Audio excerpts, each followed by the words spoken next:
మమతా భక్తి ప్రపంచం YouTube channel కి స్వాగతం। మీకు ఒక మంచి ఆర్టికల్ స్టార్ట్ చేద్దామా మరి। నిశ్చలత అంటే ఏమిటి, అది ఎలా సాధ్యమవుతుంది? నిశ్చలత అంటే ఏమిటి, అది ఎలా సాధ్యమవుతుంది? ఏ పనిని ప్రధానంగా పెట్టుకున్నామో దాని మీద సంపూర్ణమైన ఏకాగ్రతను కలిగి ఉండటమే నిశ్చలత అంటారు। ఏ పనిని ప్రధానంగా పెట్టుకున్నామో దాని మీద సంపూర్ణమైన ఏకాగ్రతను కలిగి ఉండటమే నిశ్చలత అంటారు। చేసే పని మీద ప్రేమ అధికంగా ఉంటే నిశ్చలత సహజంగానే వస్తుంది।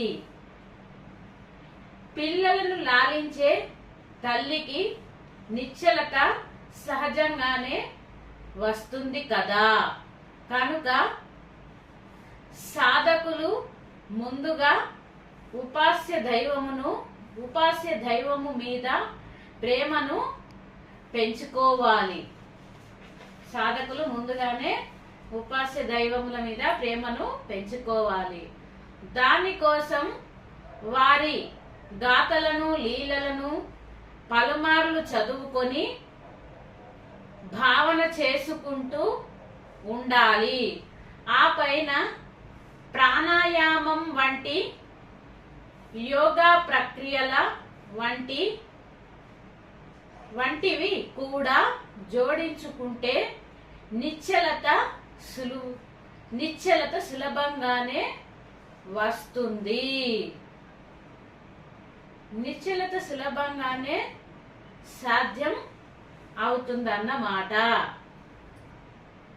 ఇదండి నిశ్చలత అంటే ఏమిటి అనేది ఇదన్నమాట। నా వీడియో కనుక మీకు నచ్చితే సబ్స్క్రైబ్ చేయండి, లైక్ చేయండి, షేర్ చేయండి। మీ అమూల్యమైన సందేహాన్ని కామెంట్ రూపంలో తెలియచేయండి।